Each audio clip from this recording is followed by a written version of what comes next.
หนังสือเล่มนี้จะทำให้คุณ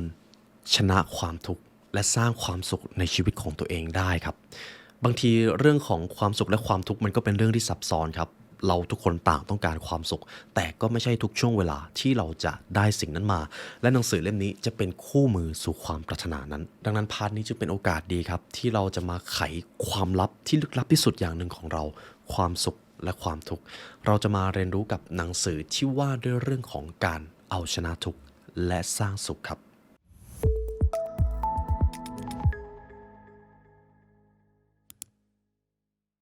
ตำราสู่ความสำเร็จและเนื้อหาพิเศษจากเรา The Library Premium Content รับชมทั้ง2ช่องทางได้แล้ววันนี้ทั้ง YouTube Membership และ www.thelibrarylearn.com เพราะการเรียนรู้จะทำให้คุณเป็นอิสระเราจะมาพูดถึงเรื่องของวิธีชนะทุกข์และสร้างสุขกันครับคุณผู้ฟังผมมีโอกาสได้อ่านหนังสือเล่มนี้ของคุณเดลคาร์เนกีเป็นอีกเล่มหนึ่งที่พูดถึงเรื่องของความสุขได้เรียบง่ายมากเลยถ้าคุณผู้ฟังยังจำเรื่องของ How to Win Friends and Influence มาได้เป็นของหนังสือของผู้เขียนท่านนี้ครับและเราแทบจะไม่ต้องมาตั้งคำถามกับผู้ชายคนนี้เลยเป็นคนที่เขียนหนังสือออกมาได้สนุกมากครับแล้วก็คุณอาสาขอจิตเมธก็ได้แปลจากต้นฉบับภาษาอังกฤษเป็นภาษาไทย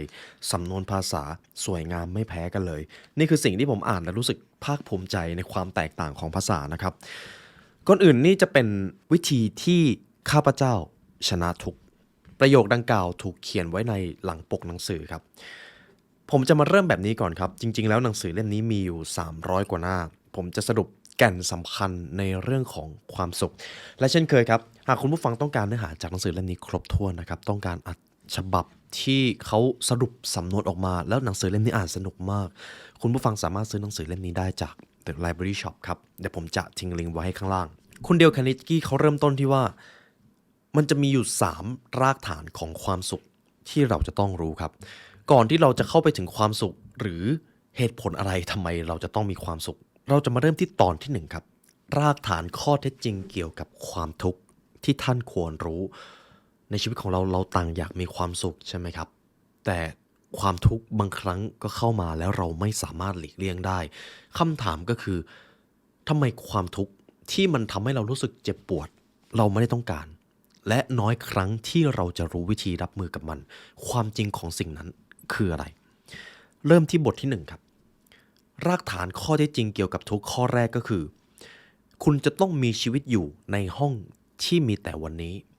เท่านั้นเลยครับหากคุณใช้ชีวิตที่อยู่ในห้องที่ไม่ได้มีแต่วันนี้มีแต่เมื่อวานมีแต่อนาคตคุณจะเจอกับความทุกข์นั่นเองผมว่ามันเป็นอีกเหตุผลหนึ่งทำไม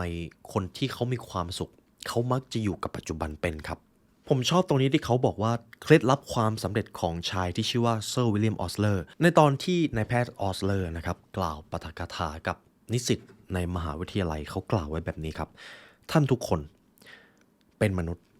เราทุกคนเป็นมนุษย์ซึ่งมีส่วนประกอบอย่างพิเศษพิสดารยิ่งไปกว่าเรือเดินมหาสมุทรอันยิ่งใหญ่เสียอีกและท่านจะต้องเดินทางฝ่าคลื่นลมในระยะเวลานานกว่านั้น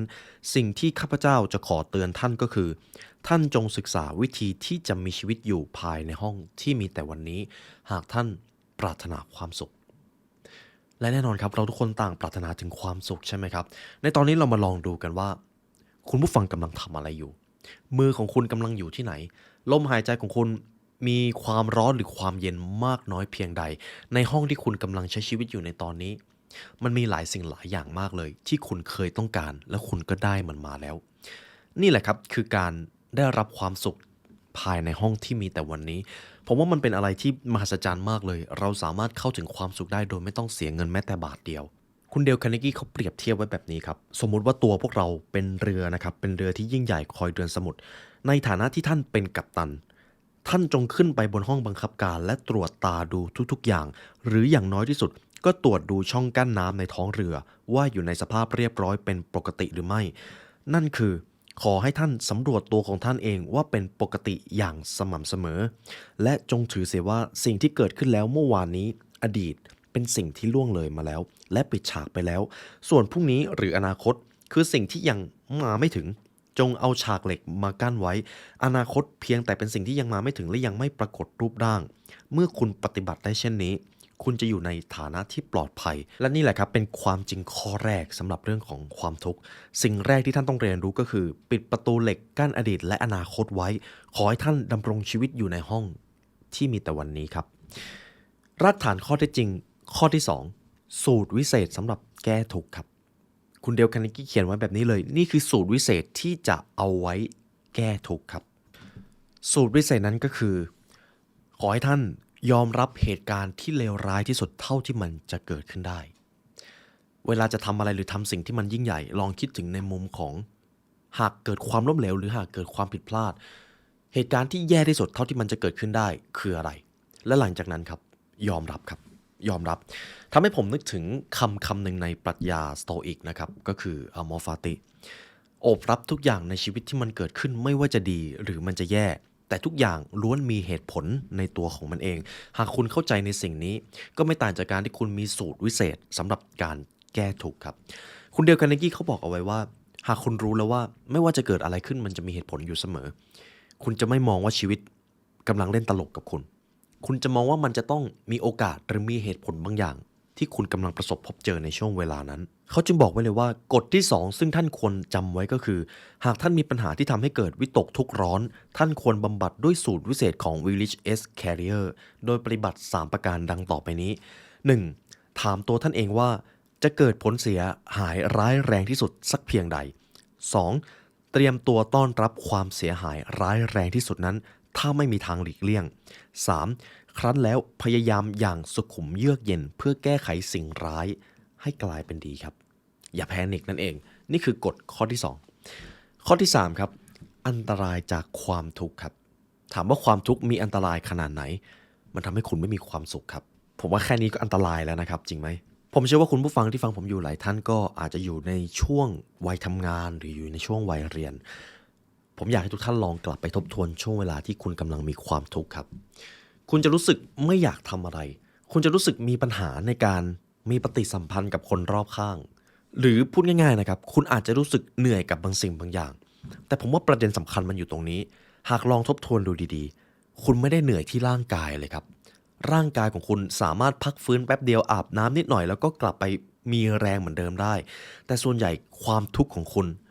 มันมาจากจิตใจแทบทั้งหมดเลยครับเขาจึงกล่าวไว้แบบนี้เลยนักธุรกิจผู้ทำงานหนักผู้มีไฟมีปณิธานที่แข็งกล้าไม่ว่าเขาจะทำงานหนักขนาดไหนเขาก็จะไม่รู้สึกเหน็ดเหนื่อยเขาก็จะไม่รู้สึกเป็นทุกข์แต่หากนักธุรกิจผู้ใดก็ตามที่ไม่รู้จักต่อสู้กับความทุกข์ทำบางสิ่งบางอย่างแล้วไม่รู้เหตุผลไร้ซึ่งแรงบันดาลใจนักธุรกิจผู้นั้นจะต้องเจอสภาวะอายุสั้นเพราะความทุกข์ครับผมว่าข้อนี้เป็นภาพสะท้อนที่ว่าความทุกข์ทั้งหมดมันมาจากภายในตัวพวกเราหมดเลยครับไม่ได้มาจากสถานการณ์ภายนอกเลยหรือการทำงานหนักการใช้ร่างกายหนักๆก็ไม่ได้เกี่ยวโยงกับความทุกข์โดยตรงแต่มันมาจากจิตใจและทัศนคติของเรามีคำกล่าวของนายแพทย์รัชเชล แอล ซีซิลครับแห่งมหาวิทยาลัยการแพทย์คอร์เนลเขาได้กล่าวไว้แบบนี้ว่าสาเหตุธรรมดาที่สุดที่ทำให้คนเป็นทุกข์มีอยู่4ประการ 1. ชีวิตสมรสประสบความย่อยยับ 2. ความล่มจมทางการเงินและความเศร้าเสียใจ 3. ความเหงาครับความเปล่าเปลี่ยวอ้างว้าง 4. ความโกรธแค้นซึ่งเกาะแน่นอยู่ในหัวใจนี่จะเป็นสาเหตุที่ธรรมดาที่สุดที่ทำให้มนุษย์มีทุกข์ผมเชื่อว่าคุณผู้ฟังความทุกข์ที่เราเจอกันมักจะอิงอยู่กับ4ข้อนี้ส่วนใหญ่มันจะอิงอยู่ตามนี้เลยครับเรื่องของความสัมพันธ์เรื่องของการเงินเรื่องของการไม่ได้เป็นส่วนหนึ่งของสังคมรู้สึกเหงารู้สึกเปล่าเปลี่ยวกับเรื่องของความโกรธคุณโกรธอะไรใครมาแล้วคุณรู้สึกแค้นแล้วคุณก็ไม่รู้จะเอาไประบายที่ไหนมันก็เลยกลายเป็นความทุกข์แล้วมันแปรเปลี่ยนเป็นความทุกข์ได้ง่ายมากดังนั้นความจริงข้อที่3นะครับผมจะไม่บอกว่ามันเป็นกฎที่ง่ายแต่คุณจะต้องเริ่มสู้กับความทุกข์ครับจะยอมจำนนไม่ได้เด็ดขาดต้องหาทางใดทางหนึ่งในการบริหารจัดการอารมณ์ทุกข์ของตัวเองให้ได้เพราะไม่อย่างนั้นคุณจะเจอสภาวะที่ว่าคุณไม่อยากมีชีวิตอยู่ก็ได้อันนั้นผมว่าจะเป็นสภาวะที่โหดที่สุดแล้วเท่าที่มนุษย์จะพบเจอฉะนั้นครับความจริงทั้ง3ข้อนี้ผมเชื่อว่าคุณผู้ฟังได้มองเห็นที่มาที่ไปของความทุกข์มากขึ้นอย่างกฎข้อที่1ถ้าคุณต้องการจะหลีกพ้นจากความทุกข์จงอยู่ภายในห้องที่มีแต่วันนี้ข้อที่2ถ้าคุณมีความทุกข์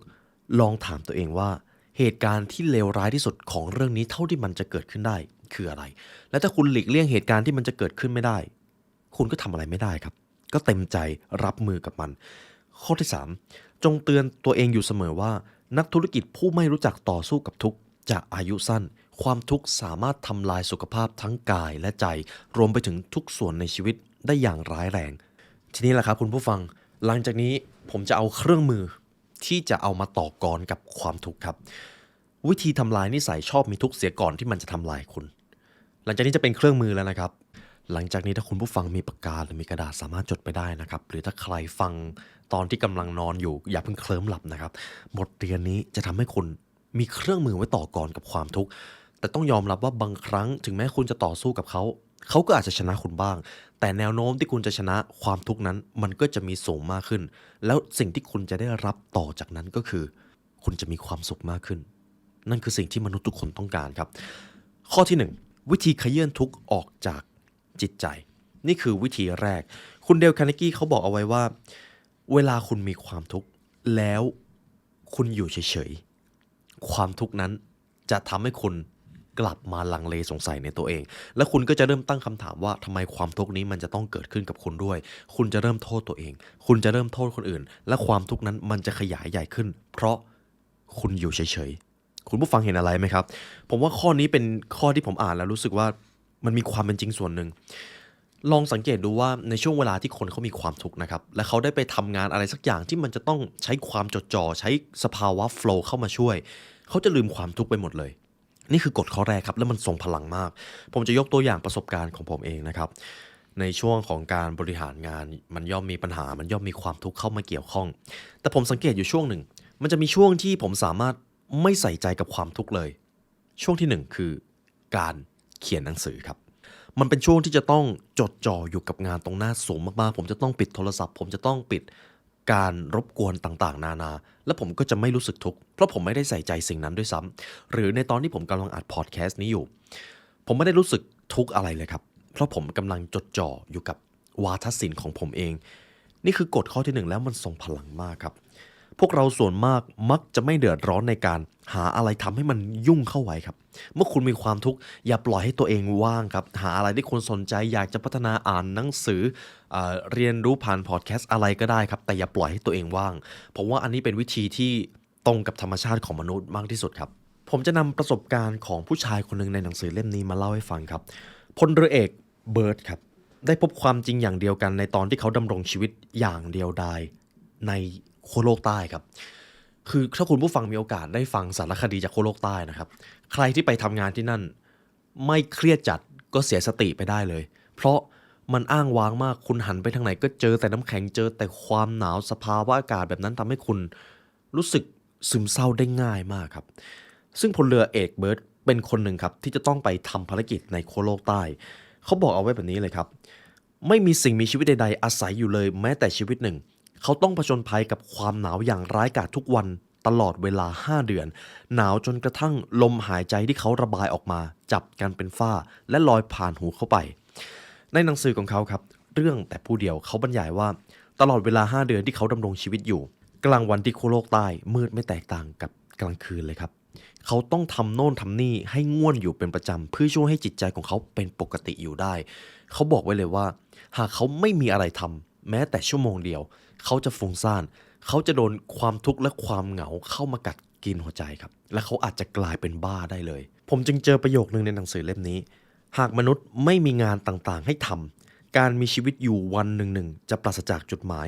สิ่งใดที่ปราศจากจุดหมายย่อมต้องอวสานลงอย่างย่อยยับครับทำนองเดียวกันกับการมีชีวิตอยู่ในที่เช่นนี้จะต้องพบอวสานเพราะความเป็นทุกข์ผมว่าเป็นอีกภาพหนึ่งที่สะท้อนเหตุผลถ้าคุณผู้ฟังดูเรื่องของไลฟ์สไตล์ของคนที่ทำงานจะมีความทุกข์อยู่ก็จริงครับแต่คนที่ไม่มีงานทำคนที่ว่างงานจะมีความทุกข์ยิ่งกว่า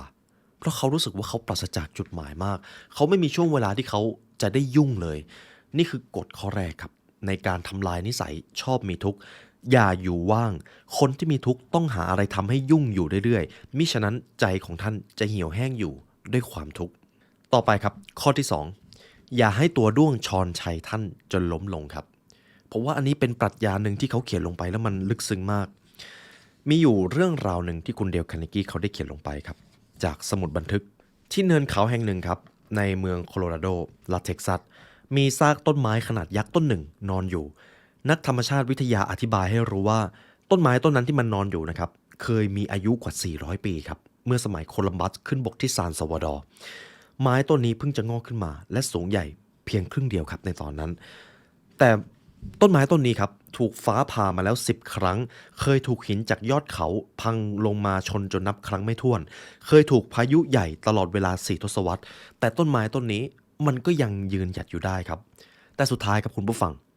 มันมีตัวด้วงชุดหนึ่งมาเป็นคาราวานยกพวกพากันมาช้อนใช้จากเปลือกจนถึงไส้ซึ่งเป็นสาเหตุให้ต้นไม้ต้นนี้หมดความแข็งแรงที่จะยืนอยู่ต่อและสุดท้ายมันก็โค่นล้มลงครับไม่ต่างจากมนุษย์เลยครับต้นไม้ต้นนี้ครับโดนฟ้าผ่ามา10 ครั้งโดนหินโค่นใส่โดนพายุกระหน่ำมาเป็น400 ปีไม่ตายแต่เจอตัวด้วงที่เป็นตัวด้วงที่มาเป็นคาราวานมาช้อนใช้ทีละนิดทีละหน่อยจนเข้าไปถึงรากมันสุดท้ายก็ต้านทานไม่อยู่แล้วก็โค่นลงได้อย่างง่ายดายตัวด้วงครับคุณผู้ฟังตัวด้วงตัวเล็กๆครับคำถามที่น่าสนใจก็คือพวกเราเปรียบเสมือนต้นไม้ยักษ์แห่งป่าต้นนั้นด้วยหรือเปล่าเราเจอมรสุมร้ายๆมานับไม่ถ้วนเจอพายุร้ายเจอปัญหาที่มันถาโถมเข้ามาแต่บางทีเราอาจจะตายเพียงเพราะแมลงความทุกข์เล็กๆแมลงความทุกข์ร้อนกับเรื่องเล็กๆน้อยๆที่เราใส่ใจมากเกินไปแล้วแมลงเหล่านั้นมันมาช้อนใช้จิตวิญญาณของเราคุณผู้ฟังคิดว่าไงครับผมว่าตรงนี้ลึกซึ้งมากนี่คือกฎข้อที่2อย่าปล่อยให้สิ่งเล็กๆน้อยๆที่เราอาจจะมองข้ามและลืมมันไปซะมันจะทำให้อารมณ์ของเราขุ่นมัวจงจำไว้ว่าชีวิตเป็นสิ่งที่สั้นเกินไปกว่าที่จะมาเอาธุระกับสิ่งเล็กน้อยครับหรืออีกเรื่องราวนึงครับสมมุติตอนนี้คุณผู้ฟังกำลังเจอความทุกข์อะไรสักอย่างอยู่ลองคิดดูแบบนี้ครับคุณผู้ฟังจะต้องไปอยู่ในสนามรบแห่งหนึ่งในแต่ละคืนจะมีเครื่องบินมาทิ้งระเบิดใกล้ๆสนามเพลาะของคุณคุณไม่มีทางรู้เลยว่าในแต่ละวันคุณจะมีชีวิตรอดหรือไม่ข้าศึกยิงปืนกระหน่ำคุณมาในทุกๆวันคุณได้ยินเสียงปืนได้ยินเสียงระเบิดคุณเห็นเพื่อนของคุณอยู่ดีๆก็กลายเป็นศพคำถามนะครับหากคุณอยู่ในช่วงเวลานั้นคุณจะคิดถึงปัญหาทางการเงินของตัวเองอยู่หรือไม่คุณจะยังคิดถึงปัญหาทางการงานอยู่หรือไม่คุณจะยังคิดถึงปัญหาเล็กๆน้อยๆของตัวเองอยู่หรือไม่หรือผมเชื่อว่าคุณผู้ฟังคงไม่มาคิดถึงว่าโอ้โหบ้านยังผ่อนไม่หมดรถยังผ่อนไม่หมดเครียดจังเลยคุณจะไม่คิดถึงอะไรแบบนั้นเลยหากคุณกำลังเผชิญหน้ากับความตายและที่สำคัญคือชีวิตของเรามันแสนสั้นครับชีวิตของเรามันสั้นเกินกว่าที่จะมาสนใจกับสิ่งเล็กๆน้อยๆเพราะอีกหน่อยเราก็ไม่ได้อยู่แล้วและอย่าลืมนะครับต้นไม้ที่แข็งแกร่งที่สุดก็อาจจะถูกโค่นล้มลงได้ไม่ใช่เพราะฟ้าผ่าไม่ใช่เพราะดินถล่มแต่เป็นเพราะด้วงที่มันเข้ามาช้อนชัยด้วงพวกนั้นเพียงแค่เข้ามาทีละเล็กทีละน้อยและต้นไม้นั้นก็โค่นล้มได้อย่างง่ายดายนั่นเองนี่คือกฎข้อที่2ข้อที่3ครับกฎนี้จะระงับทุกข์ทั้งหลายประการของท่านคือต้องยอมรับว่าส่วนใหญ่ความทุกข์ของเรามันอยู่ในช่วงที่ว่าเรากำลังคิดถึงอนาคตที่มันกำลังมาถึงว่าเหตุการณ์มันจะแย่แบบนี้หรือเปล่าเรากลัวว่ามันจะเกิดขึ้นจังเลยเรามักจะเป็นกังวลกับอนาคตใช่ไหมครับผมว่ามันเป็นเรื่องปกติมากเลยสำหรับมนุษย์บางทีเราอาจจะกลัวฟ้าผ่าตอนออกไปเดินข้างนอกบ้างผมว่ามันเป็นอะไรที่ธรรมดามากแต่คุณรู้หรือเปล่าว่าความกลัวเหล่านี้เป็นสิ่งที่บริษัทประกันภัยชอบมากที่สุดเพราะมนุษย์มักจะกลัวอนาคตที่มันยังไม่เกิดขึ้นหนังสือเล่มนี้ได้บอกเอาไว้แบบนี้เลยครับหากท่านลองสังเกตประสบการณ์ที่เคยได้ผ่านมาในชีวิตดูดีๆเหตุการณ์หลายอย่างที่คุณเคยกลัวหรือคุณเคยวิตกกังวลมากๆเกือบ 99% มันไม่เกิดขึ้นความกลัวส่วนใหญ่ของเรา 99% มันมักจะไม่เกิดขึ้นครับคุณผู้ฟังหรือถ้ามันเกิดขึ้นมันก็อาจจะไม่ได้แย่เหมือนที่อย่างคุณคิดครับอันนี้คือความจริงที่คุณเดลคาร์เนกีเขาเขียนไว้เลยผมจะอ่านให้ฟังนะครับเมื่อสมัยนั้นตัวข้าพเจ้าเองเป็นคนชอบมีทุกข์108เมื่อมีพายุฝนหรือฟ้าร้องข้าพเจ้าก็กลัวว่าฟ้าจะผ่าเมื่อเกิดสภาพขาดแคลนทางการเงินข้าพเจ้าก็ทุกข์จากความกลัวว่าจะไม่มีอาหารกินข้าพเจ้ากลัวตายด้วยว่าข้าพเจ้าจะต้องไปอยู่นรกหรือเปล่าเมื่อข้าพเจ้าต้องตายบางครั้งข้าพเจ้าก็กลัวสิ่งต่างๆนานาที่เข้ามาแต่ในตอนนี้ข้าพเจ้าได้ไต่ตองถึงปัญหาต่างๆเหล่านี้เมื่อเวลาล่วงเลยไปข้าพเจ้าค่อยๆพบความจริงว่า 99% ของสิ่งต่างๆที่ข้าพเจ้าเคยวิตกกังวลมันไม่ได้เกิดขึ้นนี่คือสิ่งที่เขาเขียนลงไปเลยนะครับ ดังนั้นหากในตอนนี้ทุกท่านกำลังกังวลกับอนาคตที่ยังมาไม่ถึงส่วนใหญ่นะครับเมื่อเหตุการณ์ที่มันแย่ๆเกิดขึ้นจริงๆมันจะไม่น่ากลัวเท่าจินตนาการของคุณหรือหากคุณกำลังกลัวอะไรสักอย่างช่วงเวลาที่คุณรู้สึกกลัวมากที่สุดจะไม่ใช่ช่วงเวลาที่คุณไปเจอหน้ามันแต่จะเป็นช่วงเวลาที่คุณกำลังจินตนาการถึงมันแล้วไม่ยอมลงมือทำอะไรสักอย่างเสียทีนี่แหละครับคือแพทเทิร์นหรือรูปแบบของความทุกข์ในชีวิตกฎข้อต่อไปครับจงต้อนรับสิ่งที่หนีไม่พ้นครับข้อนี้ตรงตัวเลยครับคนเดียวคาร์เนกี้เขาบอกว่าทุกสิ่งทุกอย่างจะต้องเกิดขึ้นในชีวิตนี้จะส่งบทเรียนต่างๆนานาเข้ามาหาคนเสมอและบางบทเรียนเขาก็ไม่สนด้วยว่าคุณจะชอบหรือไม่ต่อไปนี้จะเป็นคำแนะนำอันซาบซึ้งของนักปราชญ์ผู้หนึ่งจงยินดีรับไว้เพราะผู้ที่ยินดีต้อนรับทุกสิ่งที่อุบัติขึ้นแก่เขามันคือขั้นแรกที่จะชนะเคราะห์กรรมทุกชนิดในวันข้างหน้าอมฟาตินั่นเองครับทุกสิ่งทุกอย่างที่เกิดขึ้นในชีวิตของท่านล้วนแล้วมีเหตุผลเสมอหากคุณยอมรับในสิ่งนี้ได้คุณจะยินดีกับการมีชีวิตอยู่ครับและคุณก็จะมีความสุขตามมาในภายหลังเท่านั้นก็เพียงพอแล้วผมว่าอันนี้มีหลายอย่างมากเลยที่เราไม่ต้องการแต่มันจะเกิดขึ้นวันหนึ่งคนที่เรารักก็จะต้องเจ็บป่วยวันหนึ่งตัวเราเองที่ดูแลสุขภาพมาอย่างดีก็จะต้องเจ็บป่วยและโลกที่เรามีชีวิตอยู่ในตอนนี้วันหนึ่งเราก็จะต้องจากโลกนี้ไปมันคือความจริงใช่ไหมครับคุณผู้ฟังและเราหลีกเลี่ยงกันไม่พ้นเลยแต่คนที่ยอมรับสิ่งนี้ได้เท่านั้นครับที่จะมีความสุขที่จะเอาชนะทุกความทุกข์ที่มันเกิดขึ้นได้แต่ใครก็ตามที่ยอมรับในธรรมชาติที่มันจะเกิดขึ้นไม่ได้เขาจะต้องมีชีวิตในระหว่างนั้นอยู่กับความทุกข์ระทมไปตลอดกาลและผมจะไม่ยอมให้คุณผู้ฟังตกไปอยู่ในช่องนั้นแน่ๆผมจะให้ทุกท่านค้นพบความสุขในการมีชีวิตให้ได้ผ่านหนังสือเล่มนี้ฉะนั้นครับหากเรายอมให้ทุกข์เกาะกินจิตใจอยู่นานๆพร้อมกับเห็นโลกเต็มไปด้วยความเศร้าและขมขื่นไปเสียรอบด้านคุณจะกลายเป็นคนวิกลจริตทีนี้มันก็อาจจะไม่สำคัญแล้วว่าคนจะมีชีวิตอยู่หรือไม่มีเพราะมันแทบจะเป็นนรกบนดินไปแล้วครับดังนั้นในกฎข้อที่4ในการทำลายนิสัยชอบมีทุกข์ก่อนที่มันจะทำลายท่านจงต้อนรับสิ่งที่หนีไม่พ้นพระเจ้ามอบแก่ข้าพเจ้าซึ่งสันติสุขภายในด้วยการให้รับไว้ในสิ่งที่ข้าพเจ้าเปลี่ยนไม่ได้ข้าพเจ้ากล้าเปลี่ยนแต่สิ่งที่สามารถจะเปลี่ยนด้วยการใช้ดุลยพินิจว่าสิ่งไหนควรและไม่ควรและมีประโยคนึงที่เจซุสนะครับหรือพระเยซูได้กล่าวไว้จงพยายามอดทนหน่อยเมื่อถึงคราวจำเป็นนี่ก็เป็นอีกคำหนึ่งที่โซเคราติสกล่าวไว้ครับคุณผู้ฟังยังจำโซเคราติสได้ไหมครับหรือโซเครติสครับเป็นชายผู้หนึ่งที่มีความรอบรู้เป็นผู้ที่มีสติปัญญาสูงส่งเป็นมาสคอตหรือเป็นตัวแทนของคำว่าสติปัญญาก็ยังได้เลยนะครับแต่น้อยคนที่จะรู้ว่าโซเครติสตายยังไงครับแต่ผมจะเล่าให้ฟังการตายของโซเครติสครับเป็นเรื่องโด่งดังพอๆกับการเสียชีวิตของพระเยซูเรื่องของโซเครติสครับซึ่งเพลโตได้บรรยายไว้อย่างสวยงามและเป็นอมตะในวรรดาวรรณกรรมทั้งหลายเรื่องมีอยู่ว่ามีผู้มีอิทธิพลจำนวนหนึ่งในกรุงเอเธนส์ครับเกิดอิจฉาริษยานักปราชญ์โซเครติสครับจึงใช้เล่ห์หาเหตุใส่ร้ายจนโซเครติสต้องขึ้นศาลและถูกพิพากษาให้ประหารชีวิตครับด้วยการดื่มยาพิษเพื่อนนักโทษคนหนึ่งก็ส่งถ้วยยาพิษให้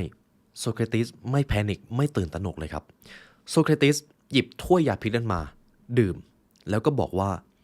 จงพยายามอดทนหน่อยเมื่อถึงคราวจำเป็นเขาดื่มยาพิษถ้วยนี้ด้วยความสงบและเยือกเย็นประหนึ่งไม่ได้เป็นมนุษย์ครับแล้วเขาก็จากโลกนี้ไปมันเป็นการจากโลกนี้ไปที่สง่างามมากครับจึงเป็นภาพสะท้อนของประโยคที่ว่าบางครั้งชีวิตก็จะมอบบางสิ่งบางอย่างที่คุณหลีกเลี่ยงไม่ได้แต่ผู้มีสติปัญญาจะเข้าใจสิ่งนี้ดีเขาจะต้อนรับสิ่งที่หนีไม่พ้นและเขาจะอยู่อย่างสง่างามครับทีนี้ผมจะมาถึงกฎข้อต่อไปครับกฎข้อนี้จะเป็นกฎข้อที่5และเป็นส่วนสุดท้ายที่ผมจะพูดคุยในพอดแคสต์เอพิโซดนี้นะครับอย่าพยายามเลื่อยขี้เลื่อยครับเอาจริงๆนะครับผมชอบบทนี้มากพยายามอย่าเลื่อยขี้เลื่อยคืออะไรสมมตินะครับคุณผู้ฟังเป็นช่างไม้ก็จะต้องมีการเลื่อยไม้มีอะไรใช่ไหมครับเวลาเลื่อยไม้แผ่นมันก็ดูเป็นเรื่องปกติแต่สมมุติว่ามีไม้ชุดหนึ่งถูกเลื่อยไปแล้วมันมีขี้เลื่อยออกมาอยู่